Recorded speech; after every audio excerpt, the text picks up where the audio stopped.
जी Nepal HD television अब तपाईं सँगसँगै।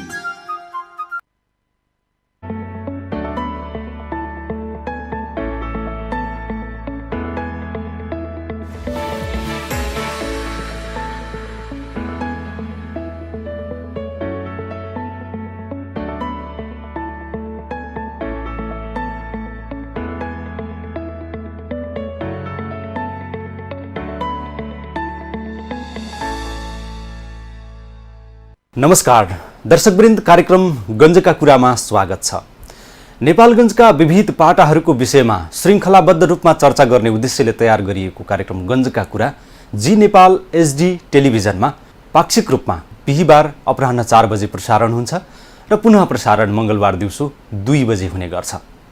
गञ्जका कुराको पहिलो अङ्कमा हामीले नेपालगञ्जको ऐतिहासिक पृष्ठभूमि र सहर विकासको कथा प्रस्तुत गरेका थियौँ। दोस्रो अङ्कमा बागेश्वरी मन्दिरको ऐतिहासिक र पौराणिक महत्त्वका विषयमा चर्चा गरेका थियौँ। ती कार्यक्रमहरू हेर्न पाउनु भएको थिएन भने हाम्रो युट्युब च्यानल जी नेपाल एचडी टिभीमा गएर हेर्न सक्नुहुन्छ। आज कार्यक्रमको तेस्रो अङ्क हो। यस अङ्कमा हामी नेपालगञ्जको सबैभन्दा महत्त्वपूर्ण पाटो, यहाँको व्यवसाय र औद्योगिक इतिहास एवं भविष्यको सम्भावनाका विषयमा चर्चा गर्नेछौँ। सन् 1860 पछि नगर विकासको प्रारम्भ भएको नेपालगञ्जको आजको स्वरूप कसरी बन्यो र व्यापार व्यवसायको सुरुवात कसरी भयो भन्ने विषयमा हामीले कार्यक्रमको पहिलो अङ्कमै जानकारी प्रस्तुत गरेका छौँ। नेपालगञ्जको प्रारम्भिक व्यावसायिक अवस्थाका बारेमा जान्न पनि उक्त अङ्क हेर्न सक्नुहुन्छ। कर्णाली प्रदेशबाट घिउ, जडीबुटी र भेडाचाङ्ग्रा ल्याएर नेपालगञ्जमा बेच्ने र आवश्यक सामानहरू लिएर जाने व्यापार नेपालगञ्जको जग बसाउने व्यापार हो। नेपालगञ्जमा पहिलो उद्योगको रूपमा सन् 1977 मा कोलियर कम्पनीको काठ मिल स्थापना भएको थियो। त्यसपछि मन्सुरी शमशेर जबराले 1991 मा महाकाली राइस मिल सञ्चालन गरेका थिए। होटेलको रूपमा पहिलो पटक विक्रम सम्वत 2013 सालमा शङ्कर होटल सञ्चालनमा आएको थियो। नेपालगञ्जको व्यावसायिक विकासको संक्षिप्त विकास कथा स्वर्गीय प्रेस स्वतन्त्रता सेनानी पन्नालाल गुप्ताले मध्यपश्चिम नेपालगञ्जको स्मारिका पुस्तकमा लेख्नु भएको लेखबाट सावार गर्दैछौँ। सन् 1862 देखि 1870 को दशकमा नगर विकासको काम तीव्र रूपमा सम्पन्न भएपछि नगरका व्यवसायी र कामदार लगायतका परिवारलाई बस्ने सुविधा प्रदान गरियो। नगरको विकास भएपछि स्थानीय गाउँहरूबाट पनि शहरमा मानिसहरूले बसाइ सरेको र भारतबाट पनि केहीलाई सुविधा प्रदान गरी भित्र्याउने प्रयास गरिएको थियो। सन् 1857 को अंग्रेज विरोधी गदरका विद्रोहीहरूलाई पनि आम माफी प्रदान गरी नेपालगञ्जमा बसोबास गर्न सुविधा प्रदान गरिएको थियो। त्यसपूर्व पहाडसँग स्थानीयवासीको सम्पर्क नभए पनि खच्चड, घोडा, बैलगाडा आदिद्वारा सुर्खेत, सल्यान आदि स्थानबाट बन्द व्यापार हुने गर्दथ्यो। तर त्यो व्यापार भारतीय व्यापारीहरूद्वारा हुने गर्दथ्यो। घोडा, खच्चड र बैलगाडाको माध्यमबाट यताबाट नुन आदि आवश्यक उपभोग्य वस्तु लिएर पहाड जाने र पहाडबाट घिउ लगायत जडीबुटीहरू ल्याएर भारतका विभिन्न बजारमा बेचबिखन गर्ने गरिन्थ्यो। नेपालगञ्जको स्थापनापछि बिस्तारै पहाडका मानिसहरू नेपालगञ्ज आउन थाले। पहाडमा गएर माल बेच्ने र किन्ने व्यापार कम हुँदै गयो र कालान्तरमा जुम्ला हुम्लाबाट पनि मानिसहरू जडीबुटी बोकेर आउन थाले र यताबाट आफ्नो आवश्यकताको सामान लिएर जान थाले। यसरी बिस्तारै नेपालगञ्ज पहाडी जडीबुटी र गाई भैँसीको शुद्ध घिउको र पहाडीहरूको आवश्यक उपभोग्य वस्तु लुगाफाटा र नुन मसला आदिको थोक र खुद्रा व्यापारको ठूलो मण्डीको रूपमा विकसित भयो।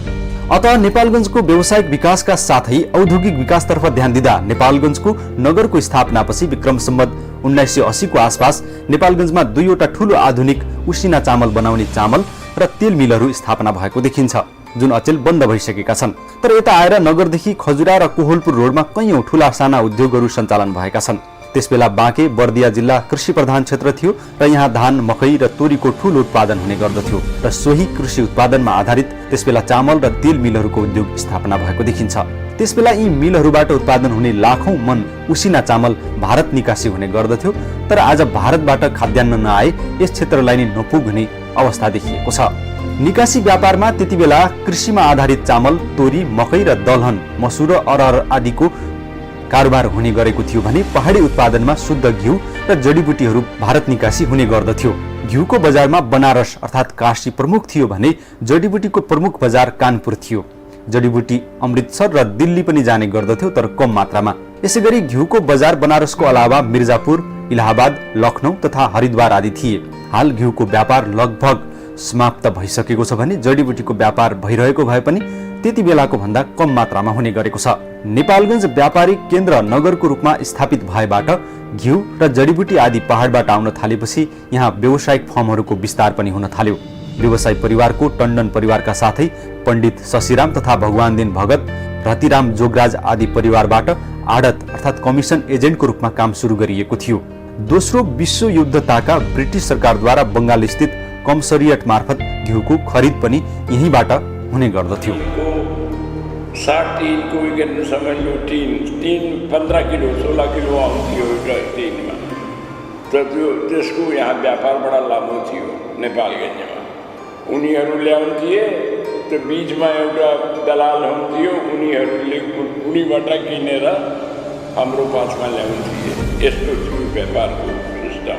राणा शासनकालमा भारतबाट आयात निर्यातको व्यापार मात्रै थियो। अचेल जस्तो समुद्र पारका देशहरूसँग व्यापारिक सम्बन्ध थिएन।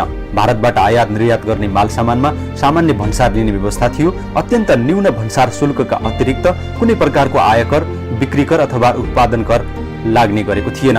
भन्सारमा पनि नेपालगञ्जका बासिन्दालाई 25% को छुट दिइन्थ्यो। त्यसबेला दुई किसिमको भन्सार थियो, व्यापारीलाई बासिन्दा र चौसलिया अर्थात् मुगलानियामा विभाजित गरिएको थियो। नगरमा जिल्लाका स्थायी बासिन्दालाई बासिन्दा अथवा अस्थायी बन्द व्यापार गर्नेहरूलाई चौसलिया भन्ने गरिन्थ्यो। यसरी त्यसबेला पनि नागरिक र गैर नागरिक गरी छुट्याइएको देखिन्छ र गैर नागरिक भन्दा नागरिक बासिन्दालाई व्यापारमा विशेष सहुलियत प्रदान गर्ने व्यवस्था रहेको बुझिन्छ। नेपालगञ्जको सुरुवाती अवस्थामा व्यापार हुने मुख्य वस्तु घिउको कारोबारलाई हालसम्म निरन्तरता दिएका नेपालगञ्जका उद्योगी राजेश कुमार जैन हुन्। उनले नेपालगञ्जमा घिउ प्रशोधन उद्योग समेत सञ्चालन गरेका छन्। मेरो यो स्वदेशी घिउ भनौँ, पहाडबाट आउने 25 जिल्लाबाटको केन्द्रबिन्दु यो नेपालगञ्ज शहर हो र हाम्रो यो पाँचौँ पुस्तादेखि यो घिउको कारोबार चलिरहेको छ। यसको मतलब यो बुझ्नुहोस् कि तपाईँको 100 वर्षभन्दा बढी भइसक्यो होला हाम्रो घिउको कारोबारमा। सुरुवातमा मेरो बुवाहरूले गर्दै हुनुहुन्थ्यो कि हाम्रो मण्डीमा नेपालगञ्जमा 3 महिना 4 महिना मात्रै कारोबार हुन्थ्यो। पहाडबाट आउने मान्छेहरू हिउँद महिनामा मात्रै आउँथे। गर्मी याममा नआउने कारण के अरे अवल लाग्छ भनेर उनीहरू आउने गरेको थिएनन्। अब त 12 महिनाको मण्डी भएपछि हाम्रो पालामा 12 महिनाको मण्डी भयो। उनीहरू चाहिँ पहिला हाम्रो बुवाको पालामा 3 महिना मात्रै आउँथे। डोकामा घिउ लिएर आउने, यहाँ आफ्नो जडीबुटीहरू घिउ लिएर उनको लोकल उत्पादन लिएर नेपालगञ्जमा बेच्ने, त्यसपछि यहाँबाट मरमसलाहरू लिएर जाने, लुगा कपडाहरू लिएर जाने चाहिँ गरिन्थे। घिउको व्यापार पहिला कस्तो थियो भन्दाखेरि जुन पहाडबाट ल्याउने मान्छेहरू कन्टेनरमा घिउ लिएर आउँथे र हाम्रो यहाँ ठुला ठुला कराई हुन्थ्यो। कराई कस्तो थियो भन्दाखेरि एकदम पौडी खेल्ने कराई यहाँ थिए, त्यसमा हामी घिउ पकाउँथ्यौँ। मैले आफ्नो हातले घिउको कराईमा घिउ पकाएको छु। र अहिले हाम्रो नयाँ जेनेरेसनले के गर्यो भने मेरो बच्चाहरूले अहिले त्यसले मोडलाइज गरेर बोइलरबाट पकाउने, प्याकेजिङ गर्ने भन्ने उसमा हामी मोडलाइज गरिसकेको छौँ। मोडलाइज भएको लगभग 8-10 वर्षदेखि हामी मोडलाइज गरिसकेको छौँ। अहिले बोइलरमा चाहिँ नै हामी राख्ने गरेको छौँ। बोइलरबाट तताउने, प्याकिङ गराउने, टिनामा प्याक गर्ने अनि मार्केटमा बेच्ने। हाम्रो घिउ भनेको यो धेरै राम्रो घिउ मानिन्थ्यो। इन्डियाको बजारमा एकदम मन पराउने, खास गरेर हाम्रो घिउ जाने भनेको बनारस, काशी, इलाहाबाद अनि त्यसपछि तपाईँको दिल्ली, जबलपुर, कासगञ्ज, यो तपाईँको यो के भन्छ यो ऋषिकेश, यो धेरै ठाउँको व्यापारीहरू यहाँ पुरा लाइन लाग्थ्यो। यसरी लाइन लाग्थ्यो व्यापारीहरू र हामीहरूको यहाँबाट लिएर उनीहरू त्यतिखेर ट्रान्सपोर्टेसनको साधन थिएन। थोरै घिउ बैलगाडामा लिएर भन्सार हुन्थ्यो। भन्सारबाट फेरि उनीहरू आफ्नो ट्रान्सपोर्ट गरेर लैजान्थे। यसै सन्दर्भमा पत्रकार विजय वर्माले दैनिक नेपालगञ्जमा लेख्नु भएको लेखमा उल्लेख गर्नुभए अनुसार यस क्षेत्रमा खास गरी खेतीपाती राम्रो हुने र पहाडबाट घिउ र जडीबुटी आउने गरेकोले यसैको व्यवसायबाट नेपालगञ्जको व्यापार सुरु भयो। उद्योगको स्थापनापछि रामगोपाल टण्डन र कृष्णगोपाल टण्डन दुवै दाजुभाइले कप्तान फतेजङ शाहको साझेदारीमा Gopal industries Tandon rice mill खडा गरेका थिए। बजारमा घिउको कारोबार लाला रतिराम जोगराज अग्रवालका साथै टण्डन परिवारले पनि गर्ने गरेका थिए। किराना व्यवसायमा यस क्षेत्रकै प्रतिष्ठित व्यापारी महाबली गयाप्रसाद कसौधन थिए। अहिले नेपालगञ्जमा करिब 4000 व्यवसाय र उद्योग दर्ता भइसकेका छन् भने ठूला उद्योग पनि करिब 50 भन्दा बढी रहेका छन्। विगतमा नेपालभरि काठमाडौँ बाहिर उपयुक्त ठाउँ नेपालगञ्ज भएको देखेर मन्सुरी शमशेरले यहाँ आफ्नो आवास बनाएका थिए। अहिले उनकै नाति डाक्टर धवल शमशेर राणा नेपालगञ्ज उपमहानगरपालिकाका नगर प्रमुख छन्। विगत र वर्तमानलाई हेर्ने हो भने यसको उत्तरमा कोहलपुर नगरपालिका र पश्चिममा खजुरा गाउँपालिकामा प्रशस्त उद्योग व्यवसायको विस्तार र नौवस्थामा विशेष औद्योगिक क्षेत्र निर्माण गर्न सकियो भने नेपालगञ्जले विशाल रूप लिन सक्ने देखिन्छ। हाल नेपालगञ्जमा स्थापित उद्योगहरूले आफ्ना उत्पादन देशभर मात्रै नभई विदेशसम्म पनि निर्यात गरिरहेका छन्। नेपालगञ्जमा उद्योगहरूको विकासमा औद्योगिक क्षेत्रको स्थापनापछि ठूलो योगदान पुगेको छ। नेपालगञ्ज उपमहानगरपालिका वडा नम्बर 10 मा अवस्थित नेपालगञ्ज औद्योगिक क्षेत्र विक्रम सम्वत 2030 सालमा स्थापना भएको हो। स्थापनाको सुरुको वर्षमा नेपाल सरकार उद्योग विभाग तथा विक्रम सम्वत 2031 सालमा विकास समिति ऐन अन्तर्गत गठित औद्योगिक सेवा केन्द्रबाट सञ्चालन तथा व्यवस्थापन हुने गरेको यो औद्योगिक क्षेत्र विक्रम सम्वत 2045 श्रावण 1 गतेदेखि कम्पनी ऐन 2021 अन्तर्गत गठित औद्योगिक क्षेत्र व्यवस्थापन लिमिटेड अन्तर्गत सञ्चालन तथा व्यवस्थापन हुँदै आइरहेको छ। काठमाडौँपछि सबैभन्दा बढी उडान भर्ने एयरपोर्ट हुनु, भारतसँग सिमाना जोडिनु, यसको उत्तरतर्फ रहेका विभिन्न पहाडी जिल्लाहरूको साथै सिङ्गो कर्णाली प्रदेशको निकास हुनु र पर्याप्त उर्वर जमिनको कारण ऐतिहासिक कालदेखि नै नेपालगञ्ज एउटा व्यापारिक, औद्योगिक तथा प्रशासनिक क्रियाकलापको केन्द्रबिन्दु रहँदै आएको छ। औद्योगिक क्षेत्रको स्थापना पश्चात औद्योगिक उत्पादनमा वृद्धि भई मानिसको आर्थिक स्तर अभिवृद्धि गर्नमा ठूलो टेवा पुगेको छ। पूर्ण क्षमतामा सञ्चालित यो औद्योगिक क्षेत्रभित्र विभिन्न किसिमका वस्तु तथा सेवाको उत्पादन हुने गरेको छ। यस क्षेत्रको मुख्य उत्पादनहरूमा तामा, पित्तल, काँस, अल्मुनियमका चक्कापाता तथा भाँडा बर्तन, प्लाइवुड, स्टिल फेब्रिकेसन, खाद्य सामग्री, विद्युतका तार तथा सामानहरू, प्लास्टिकका पाइप फिटिङ, प्लास्टिकका सिट तथा ब्यागहरू, धाराका सामानहरू, पिउने पानी, साबुन, सरफ, रङरोगन, ट्रान्सफर्मर मर्मत तथा उत्पादन, दक्ष प्राविधिक जनशक्ति उत्पादन गर्ने शिक्षालय, फेब्रिकेटिङ वर्कसप, प्लास्टिकका बोतल, जर्किन, ड्रम तथा बट्टाहरू आदि रहेका छन्। औद्योगिक क्षेत्रकै सबैभन्दा पुरानो र आफ्ना उत्पादनहरू विदेशसम्म पुर्याउन सफल उद्योग हो विनोद मेटल इन्डस्ट्रिज प्राली। हामीले यो मोटामोटी तपाईँको करिब 2039 सालदेखि सुरुवात गरेको है उद्योग हो। यो क्षेत्रमा धातुजन्य उद्योगहरूको र त्यसमा चाहिँ खास विशेष गरी नन फेरस उद्योगको प्रोस्पेक्टस यहाँ बढी देखिएको हुनाले हामीले सुरुवात गरेको हो।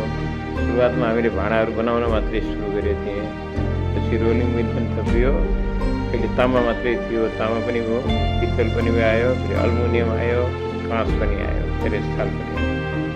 हाम्रो उद्योगबाट नेपाल पूर्व मेचीदेखि पश्चिम महाकालीसम्म पुरै होल पहाडमा सबै ठाउँमा हाम्रो मालको बिक्री वितरण हुन्छ। काठमाडौँदेखि लिएर तराईसम्म पहाडसम्म सबै सिधै बाहिर पहिले त धेरै जाने गरेको थियो, पछि इन्डियन ड्युटीको कारणले अब केही 2-3 कन्साइनमेन्ट हाम्रो अमेरिका जान्छ। पुर्याउन सकिन्छ त यहाँ अवस्था त छँदैछ, हामी पूर्ति गरि नै राखेका छौँ। हामी जस्ता अरू उद्योग पनि छन्, काठमाडौँमा, धरानमा उद्योग छन्, वीरगञ्जमा पूर्ति भइराखेको छ। तर पनि यही चोर बाटोको कारणले त्यसको इफेक्ट त पर्छ। अब उनीहरूले ड्युटी नदिएर ल्याउँछौँ, हामी त ड्युटी पुरै हुन्छ। सरकारले राजस्व पनि तिरेका छौँ, पूर्ण धेरै राजस्व तिरेका छौँ, ब्याङ्कको ब्याज पनि तिरेका छौँ। त्यो इफेक्ट छ, अरू त मार्केट छ। नेपालगञ्जमा महिला उद्यमीहरूले पनि उदाहरणीय काम गरिरहेका छन्। गाउँको काम र अनि 1000-1500लाई रोजगारी यसै कम्पनीले मात्रै खपत गर्न सक्छ। अब सकेसम्मको पुरा क्षमता हामीले अब जस्तै लगानीहरूको भयो, अब अरू सपोर्टहरू यस्तो भयो भने हाम्रो अनि अरबौँको हामीले लगानी गर्न सक्ने र सबै कुराको म्यानेज भयो भने अनि 1500 जनालाई म आफै खपत गराउन सक्छु, 1500 जना रोजगारदाताहरूलाई सक्छु भन्ने मलाई यस्तो क्षमता आउँछ। नेपालगञ्ज उद्योग वाणिज्य सङ्घका महासचिव चिरञ्जीवी ओली राज्यले प्रोत्साहन नगरे पनि नेपालगञ्जले सदैव आफ्नो सम्भावनाको बलमा प्रगति गरेको बताउँछन्। पछिल्लो समयमा लोकतान्त्रिक गणतन्त्र स्थापना पछि कतै सङ्घीयताका कारणले नेपालगञ्जमा ओझेल परेको हो कि त भन्ने कुरा राजनीतिक तौरले, आर्थिक तौरले, सबै तौरले हेर्दा चाहिँ त्यो जस्तो लागिरहेको छ। त्यो स्वाभाविक रूपमा सङ्घीयतापछि नेपालगञ्जलाई एउटा किसिमको घाटा भयो। यहाँ भएका सरकारी कार्यालयहरू, ठुला ठुला कार्यालयहरू, क्षेत्रीय कार्यालयहरू, तपाईँले अञ्चल कार्यालयहरू त्यति बेलाका समयका ती सबै कार्यालयहरू सरेर अर्को ठाउँमा जानुपर्ने बाध्यता भयो, किनभने राज्यले नै त्यस्तो संरचना बनाइदियो। त्यो भएको कारणले गर्दा अन्य ठाउँहरूमा डिसेन्ट्रलाइजले के बनाइदियो भने अन्य ठाउँमा उतै स्थापित व्यापारीहरू, उतै सबै कुराहरू उता बनाइदिएपछि परिस्थिति के भयो भने यहाँ अलिकति हुल कम बने भइदियो। यहाँ चाहिँ मान्छेहरू आउने सङ्ख्याहरू अलिकति कम भयो, त्यस कारणले कता कम भएको हो भन्ने छ। तर पनि नेपालगञ्जको भविष्य यत्तिकै चाहिँ सिद्धिँदैन, यसको फ्युचर धेरै छ। यहाँ उद्योग धन्दाहरू, कल कारखानाहरू, ठुला ठुला उद्योग धन्दाहरू तपाईँले हेर्नुभयो भने अहिले 2-3 हजार मेन पावर राख्ने उद्योगहरू पनि अहिले यहाँ स्थापित भइरहेका छन्। तपाईँले अहिले हेर्नुभयो भने पछिल्लो स्टिल उद्योगहरू, सिमेन्ट उद्योगहरूको तपाईँको चाहिँ नि उत्पादन हेर्ने हो भने अहिले यहाँ एउटा गौरवको चाहिँ त्यो छ। त्यो सँगसँगै अरू उद्योगहरू पनि जस एउटा राम्रो खालको उद्योगहरू चाहिँ यहाँ स्थापित भइरहेका छन्। औद्योगिक सहरको रूपमा हामीले कतै न कतै चाहिँ यसलाई चिनाउन सक्नुपर्छ। राज्यले त्यसलाई नेपालगञ्जको आजसम्मको व्यावसायिक प्रगति र भविष्यको सम्भावनाका बारेमा नेपाल उद्योग वाणिज्य महासङ्घका पूर्व केन्द्रीय सदस्य एवं नेपालगञ्ज उद्योग वाणिज्य सङ्घका पूर्व अध्यक्ष अच्युत प्रसाईको विचार यस्तो छ। यो नेपालगञ्ज एउटा नेपालकै तेस्रो औद्योगिक सहर हो। पहिले यो प्राचीन भन्नाले पनि यो करिब 40-50 वर्ष अगाडिको इतिहास हेर्ने हो भने नेपालकै तेस्रो औद्योगिक सहरमा यो गरिन्छ। यो चाहिँ एकदमै यहाँ चाहिँ उद्योगहरू अनि व्यवसायहरू सञ्चालन भएको पाइन्छ। तर यसले चाहिँ एउटा के भने गभर्मेन्टको अलिकति गभर्मेन्टले सपोर्ट नगर्नाले, गभर्मेन्टले त्यति वास्ता नगर्नाले यहाँको सेलाउँदै गएको हामीले अनुभव गरिरहेका छौँ। र यहाँ चाहिँ कस्तो भनेदेखि म धेरै पहिलादेखि त म यहाँ त्यतिसम्म जान्दिनँ, तर म यहाँ 2028 सालमा आएर रामेछापदेखि यहाँ आएर बिजनेस सुरु गर्दाखेरि यहाँ थिएन। यहाँ त्यस्तो थिएन। यहाँ कस्तो थियो भनेदेखि यहाँको बनिया समुदाय, गुप्ता समुदाय, माडवारी समुदाय, मुसलमान समुदायहरू एक्लै नै पुरा मुसलमान समुदायले, मुस्लिम समुदायले भ्याइएको थियो। अब त्यस्तो स्थिति थियो। त्रिभुवन सदरलाई बनिया समुदाय, वैश्य समुदायहरूले भरिएको थियो भनेदेखि र वास्तवमा हाम्रो खास पहाडी मुलुकका मान्छेहरू, पहाडी मान्छेहरूले बिजनेस गर्ने चलन थिएन। यहाँ म 2039 सालमा म कारोबार सुरु गरेँ हो। 28 सालमा आए पनि 28 सालमा पढेर 39 सालमा मास्टर डिग्री गरेर 39 सालमा चाहिँ मैले हार्डवेयरको निर्माण सामग्रीको काम सुरु गरेँ हो। र त्यतिखेरसम्म पनि यहाँ त्यति खासै थिएन। मेरो सायद 5औँ नम्बर जस्तो लाग्छ पहाडीहरूले बिजनेस गरे। यहाँको पहाडीहरूको चाहिँ अलिकति धारणा पनि के थियो भने सबै जिम्मेदारहरू बस्ने, जिम्मेदारहरू बसेपछि हामीले बिजनेस गर्नुहुन्न, हामीले कसैसँग झुक्नुहुन्न, अरूको अगाडि झुकेर नमस्कार गरेर बिजनेस किन गर्ने भन्ने भावनाहरूले छाएको थियो। त्यो भावना हामीले तोडेर हामी अगाडि बढिरहेको अवस्था हो। र यहाँको अझ उद्योग व्यवसायको प्रतिनिधि संस्था भन्नुहुन्छ भने उद्योग वाणिज्य सङ्घ 2024 सालमा गठन भएको खोलिएको। 2024 सालमा गठन भए पनि यहाँ त्यति राम्रो स्थितिमा हुन सकिरहेको थिएन। र 2053 मैले बिजनेस सुरु गरेको 12-13 वर्षपछि चाहिँ ल भएन, अब यहाँको हामी यहाँ बसेका छौँ, हामीले यहाँको औद्योगिक क्षेत्र, उद्योग व्यवसायलाई पनि फस्टाउनुपर्छ भन्ने उद्देश्यले साथीभाइहरूको अनुरोधमा म चुनाव लडेर उद्योग वाणिज्य सङ्घको अध्यक्ष भएँ। तबदेखि तपाईँको त्यो म करिब 6 वर्ष बसेँ।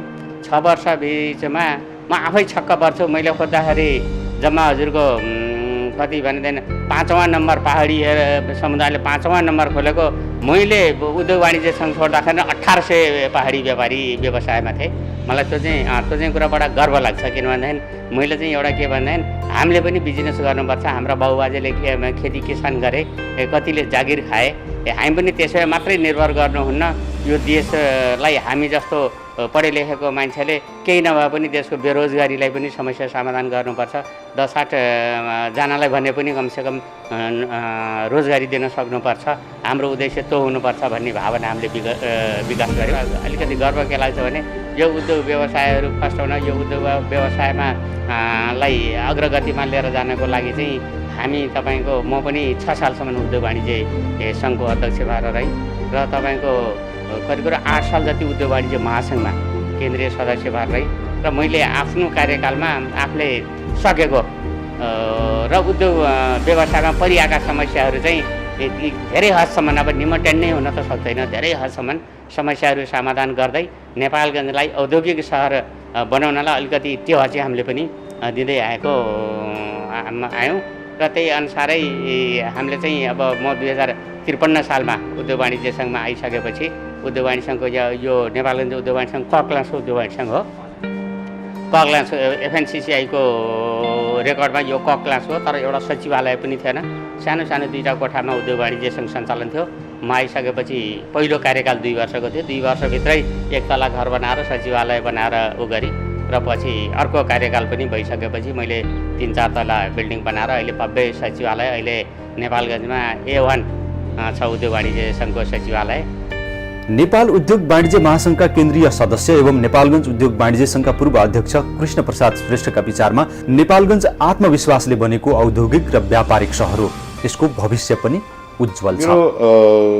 करिब 35 वर्षको मेरो नेपालगञ्ज बसाइ हो। अहिले 35 वर्ष भइसक्यो म नेपालगञ्जमा व्यवसाय गर्न थालेको र मैले 35 वर्ष पहिलेको व्यवसाय र अहिलेको व्यवसायमा वास्तवमा भन्नुपर्दाखेरि धेरै उथुलपुथुल भएको अवस्था छ।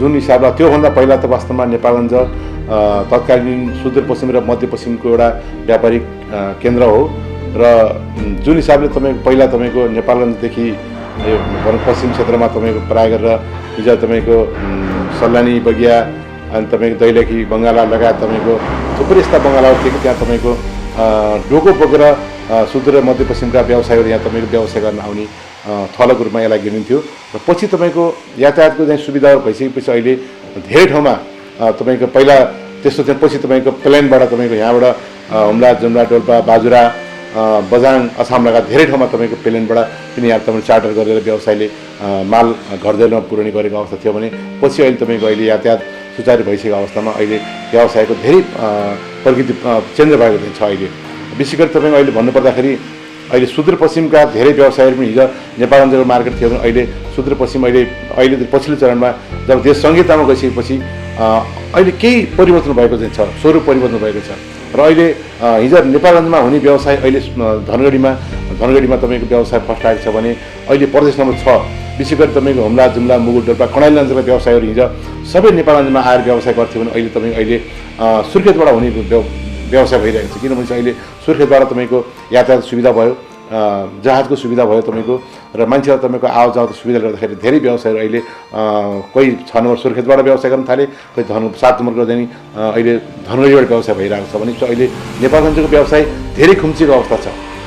त्यस्तो अवस्था छ तपाईँको र मलाई चाहिँ कि अब हामीले के सोच्नुपर्ने चिज देखिन्छ हेर्नुहोस्। बिल्कुल तपाईँले भनेको कुरामा अब वास्तवमा हामीले नयाँ ढङ्गले सोच्नुपर्छ। अहिले विश्वको चाहिँ नि नयाँ व्यवसायको नयाँ ढाँचा भइसक्यो। अहिले हामीले अहिले संसारभरि जहाँबाट पनि व्यवसाय गर्न सक्छौँ।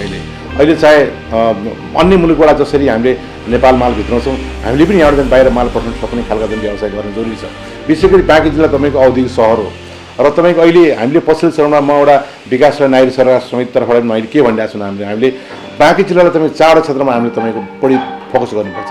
जस्तै कि तपाईँको पर्यटन एउटा छ, एउटा उद्योग छ, एउटा शिक्षा र स्वास्थ्य छ। हेर्नुहोस् हामीले सबै कुराको हामीले एउटा अत्यन्तै भर्जिन एरिया होइन। किनभने हामीले के सोच्नुपर्छ भने चाहिँ यसलाई जस्तै कि अब गुणस्तरीय शिक्षा दिनु पऱ्यो, गुणस्तरीय स्वास्थ्यमा ध्यान दिनु पऱ्यो, औद्योगिक र व्यावसायिक सहर हो तपाईँको र पर्यटनलाई पनि त्यत्तिकै चाहिँ तपाईँको महत्त्वपूर्ण सहर हो। त्यो हामीले यतातिर हामीले बढी ध्यान दियो भने मलाई चाहिँ कि हिजो अब हामीले सुर्खेतको व्यवसायले हामीलाई डिस्टर्ब गर्यो अथवा प्रदेश नम्बर 7 डिस्टर्ब गर्यो भन्ने कुरा रहँदैन।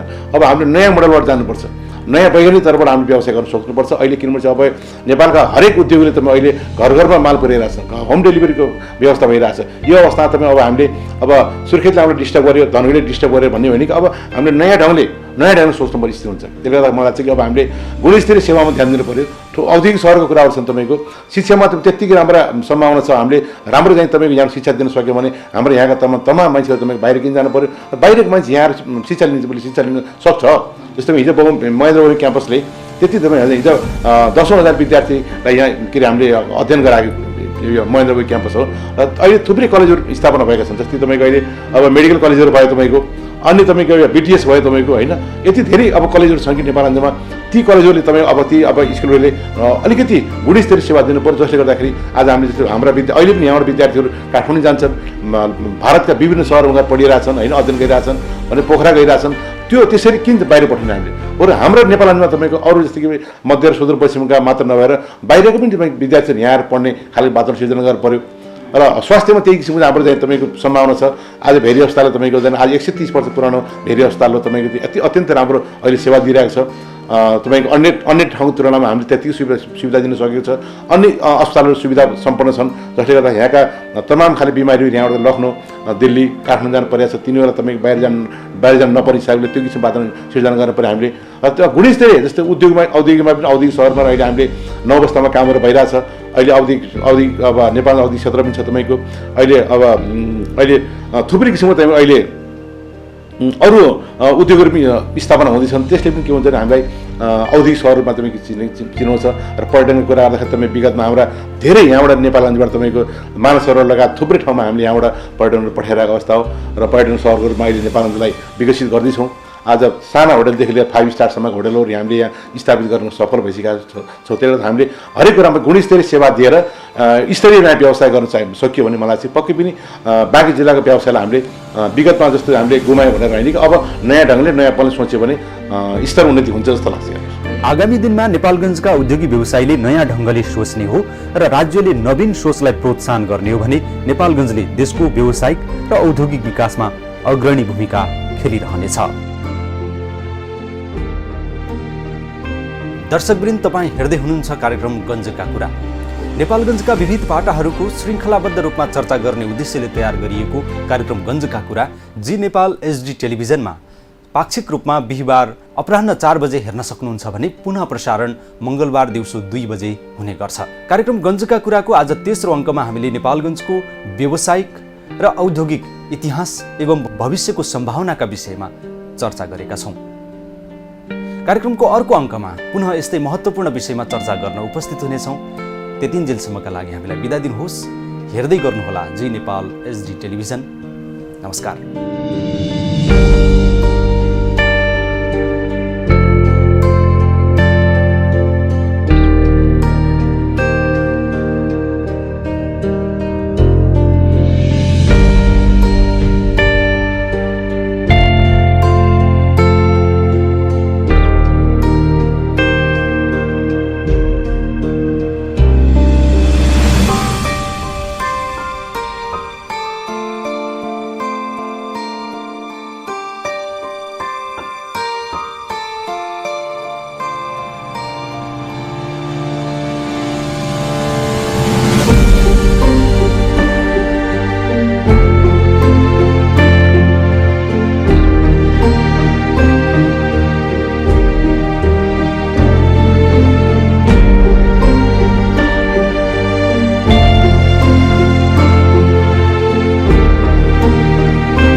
जी नेपाल HD टेलिभिजन अब तपाईँ सँगसँगै